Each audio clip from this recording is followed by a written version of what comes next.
Welcome to the Darkstream, Vox Day, voxday.net, and unauthorized.tv. So I'm a little bit late, but we are going to announce the new library and history books. Some of you have already figured out what they are if you've been poking around the site, which is cool, but still has to be done. We'll be working on getting the newsletter out on Wednesday, since there's not really much point in sending it to a bunch of people who are busy drinking beer on the lake and watching fireworks. I'm told audio and video are good. D-Live chat's rolling. 11 people on the UATV live chat already, and super chats are alive. So, without further ado, let me announce the two new books. I mentioned this on the previous stream, but it's official that the second book in the Castalia History series is the shorter Cambridge Medieval History Volume 1. It's a substantial book, it's an important book, and it's probably not going to be too difficult to figure out what the next book in the series will be. But in the meantime, the shorter Cambridge Medieval History Volume 1 is going to be the second history selection. It's an excellent book. I actually have it. It's a distillation of the 9 volumes that you see in green behind me. That is the 1911 Cambridge Medieval History series, edited by J.B. Bury. This was actually done by Charles Pravete Orton, who was a major contributor to Bury's series, and there were some complaints that he took a few liberties, but it's just much better than any single volume or double volume history that you're going to get access to, and so I highly recommend it. That's why I chose it. Frankly, I would have liked to have done the actual Cambridge Medieval History series, but I thought that doing all 8 volumes was, and we couldn't even do it in 8 volumes because some of the books were too big. So I think we figured it would take 12 volumes. That's not the Castalia History series. That's just the Cambridge History series. So anyhow, the July, August, September history book is the Cambridge Medieval History Volume 1. And the July, August book is going to be War and Peace Volume 1 by Leo Tolstoy. Now, you might say, why are you doing War and Peace in 2 volumes? You know, after all, Franklin Library does it in 1 volume, and this is why we're going to do it in 2 volumes. 1,244 pages is too much, so we're dividing it into 2 620-page volumes. Those are still massive volumes, and most importantly, they're not going to fall apart like this one. Now this book, fortunately, hasn't fallen apart. It's doing pretty well, but you can see, even here, the way that the weight of the book makes it sag. Okay? That's not good over time. I mean, one of the things that we've advertised these books on is their, the fact that they're going to last. And so what we can't do is we can't be putting books out there that are over time pretty much guaranteed to rip away from the cover. And so we decided to prioritize War and Peace because it's one of the books that has been targeted for revision in the same way that 1984, the Woodhouse books, the Roald Dahl books, Tolstoy is one of the targets of the SJWs, so we wanted to prioritize that one. It's a the editors picked out a good translation, good illustrations. Frankly, I think that it's going to be better in a lot of ways than this particular Franklin edition, which again, because it was 1,244 pages, they had to use this very, very thin, almost Bible-like paper. We don't want to do that. So, but the point is, the July-August library book is War and Peace, Volume 1. So if you haven't subscribed to library yet, perhaps that will be of some interest to you. I do have some other things to show you, though, related to the bindery and what we're doing there now. So these are interesting because I can't show you what they are yet, but they are the book blocks for the bindery's first client. And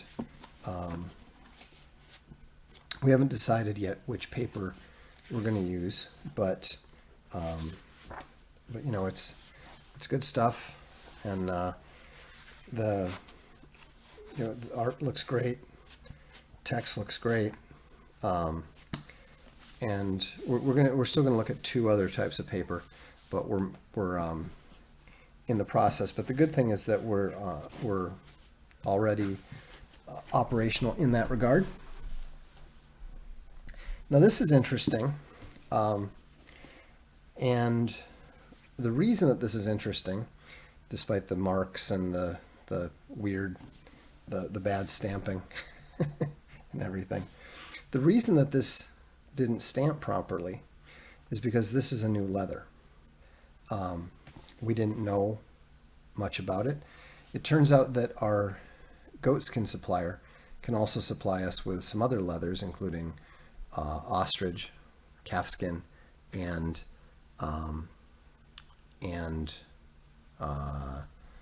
cowhide. And this we didn't realize it at first, but this is the calfskin, and this is actually untreated calfskin. So it's been dyed, but it hasn't been finished. And so, like, if you put masking tape on there, it would actually rip the color right off. But our bookmaster wanted to test it out, and it turns out that this is really actually an interesting leather.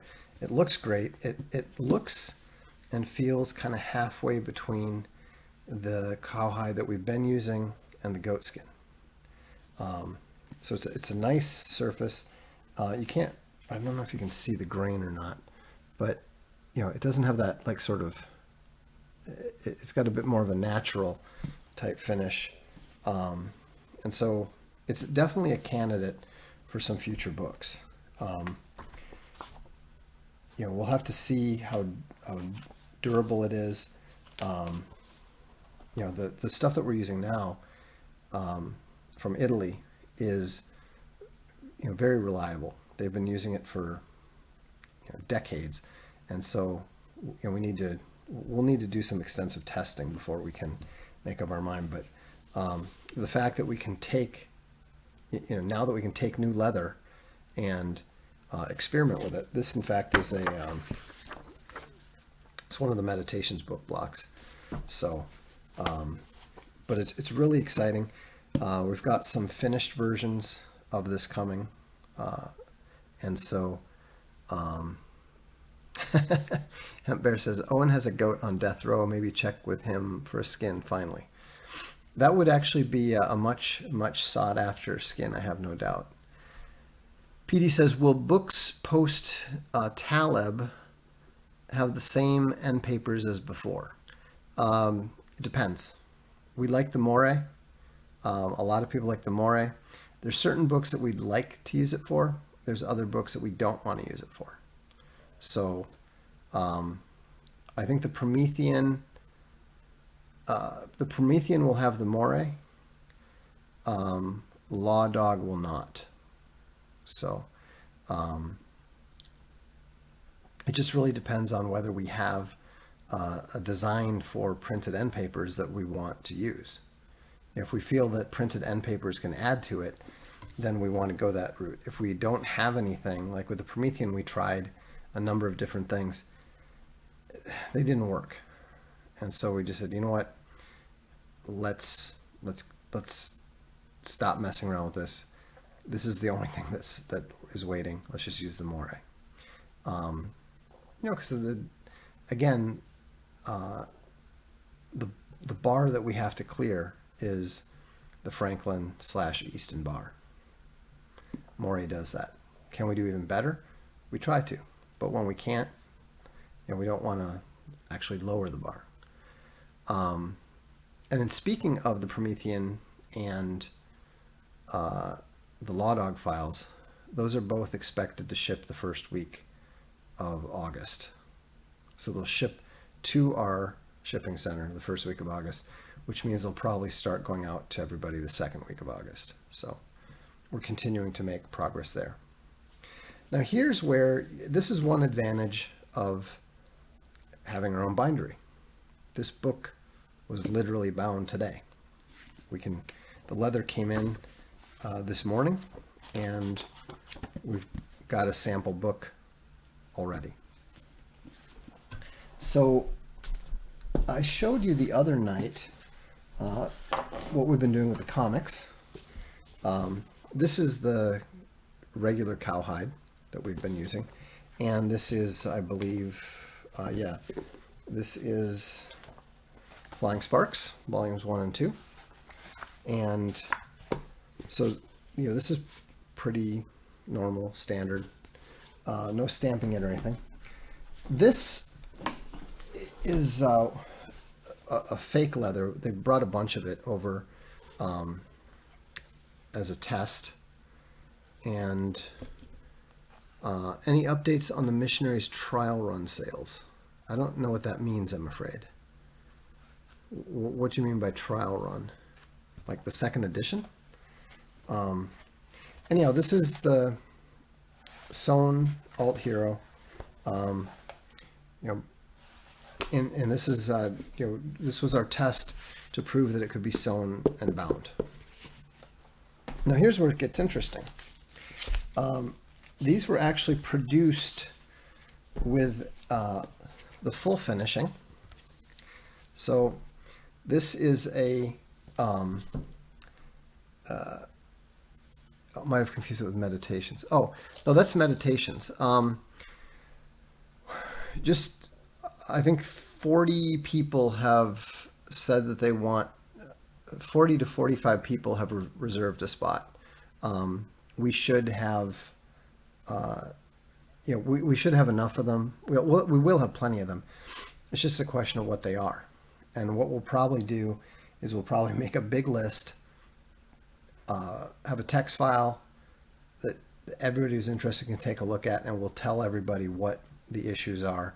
Like, oh, this one's really good. Oh, the spine is off on this one. I mean, this is a Missionaries test run. There's a lot of issues with it. The stamping didn't work.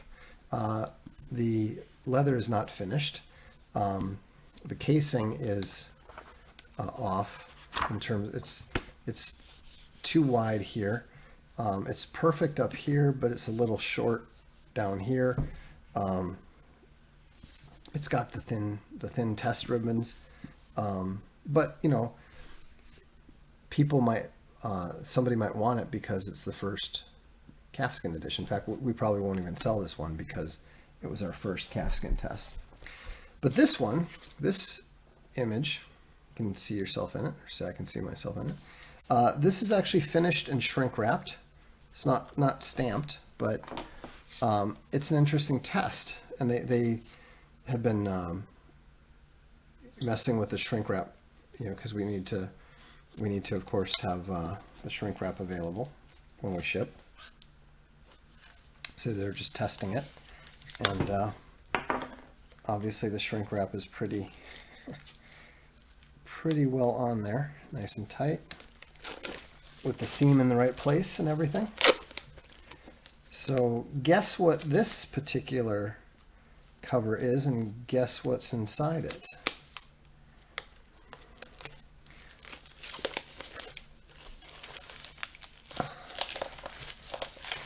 So what this is one of the two first goat skin leather bound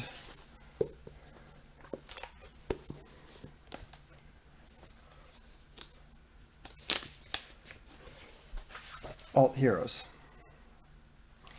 And it looks like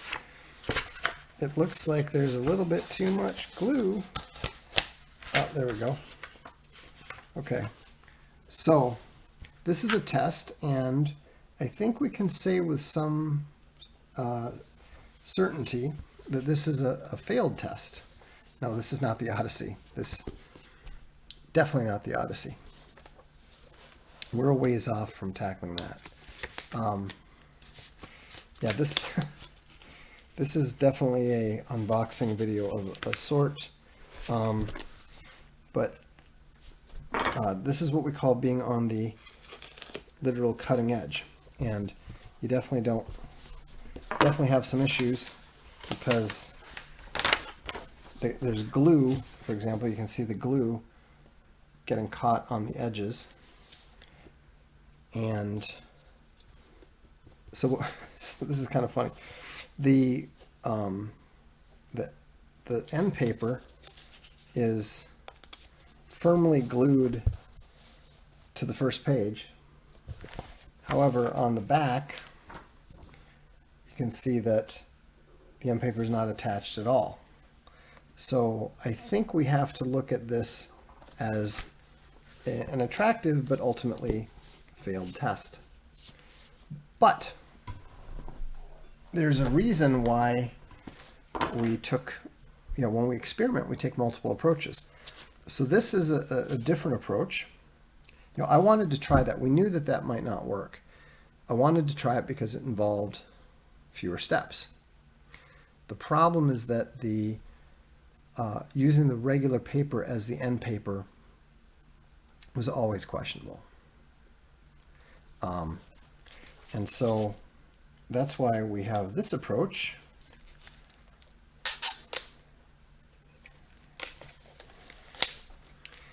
And this is the same thing, but it's a different approach to the end papering. So let's see how it goes. Now, I mean, the leather looks great, feels great. Yeah, I mean, it's goat skin. Now, if you notice, this one opens up nice and smooth, both sides. So what this one has, see, this one is going to stay in properly. You can already tell. See, no movement at all. And the difference is that, see, instead of using that as the end paper, it's just one of the introductory pages. Now what we can do, of course, is we can print on the end papers. Hawk says, are these all sewn too? Yes, they are all sewn. Both of them are sewn. And that was what we were testing here, in fact, is if you just do if you just sew it and then just use the regular paper as the end paper, is that strong enough? And the answer is no, even when there's so much glue that this thing is attached to the boards. So, so my idea, people say, oh, Box never admits when he's wrong. This is proof. I was wrong. I thought it might work. It did not work. We will certainly have to add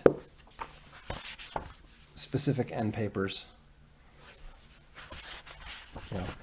It's strong. These are the difference in weight is these end papers are 120 pounds versus the other paper is 70 pounds. The 70 pounds is just not strong enough. And so, but yeah, you can even see, if you look closely, you can see the sewing right there. And what's really nice is that we created this gutter. See how it's got the white right there?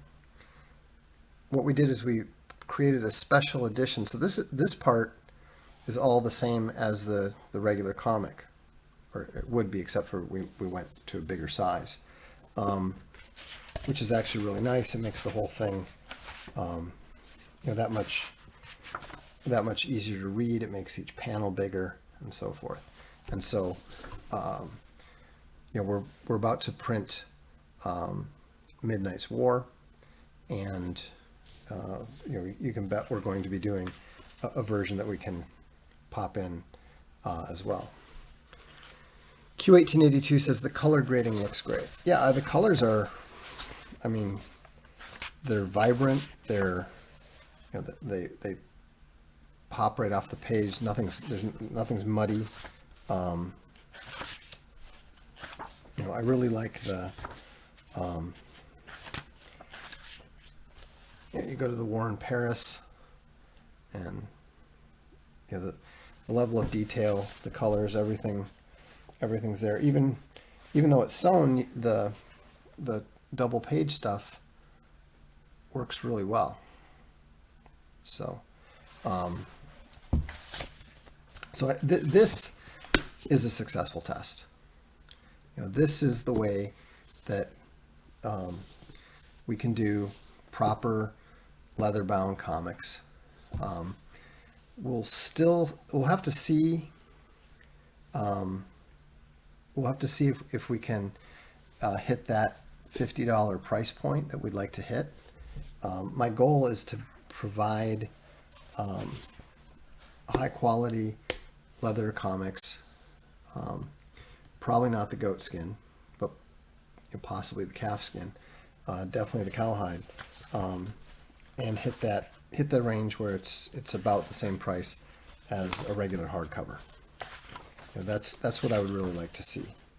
Can we actually pull it off? I don't know, but if you're a creator looking for a cool crowd fund, this might be the way to go about doing that.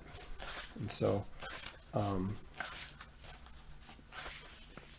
so it's just really exciting to see the level of detail.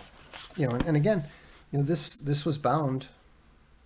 This is bound and sewn in the Castelia bindery.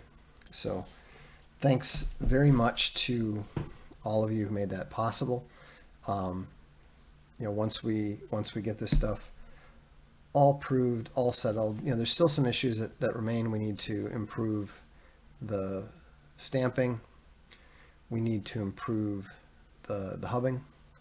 But that's pretty much all we have left to really figure out. So, so it's very encouraging, and I think that people are going to be absolutely delighted with the quality of what we're able to produce here. So, the first of many. Yeah, exactly. Like I said, I'm hoping to show you all some leather-bound Midnight's War here in a relatively short period of time, and then we'll just keep knocking them out. So, and we're learning. That first 400 page. It's a lot of times it's the same issues. This massive 1,200 page book has fundamentally the same issue that the 400 page comic did. It's just too heavy for its end papers. It's too heavy for the structure. And so we know that our limit on a regular leather book is about 800 pages. We'll have to see. Now the thing is that with the 400 page book, we tried that the lighter weight end paper. So we go to heavier weight end paper. We'll just do more of them, put them together, and see how it all shakes out. That's all we can do is experiment. You can theorize all you want, but nobody's doing this. In some of these specific cases, it's entirely likely that nobody has ever done it before at all. And so, we're basically taking the entire month of July to practice and experiment, and we'll learn a lot. We'll make some dumb mistakes, but hopefully by the end of the month, we're going to be ready to actually start tackling a project or two. Anyhow, that's it for tonight. The main thing is that Castalia Library, the book is War and Peace, Volume 1, and Castalia History, the book is The Cambridge Medieval History, Volume 1. Thanks for tuning in. I'm Vox Day, and this is the Darkstream.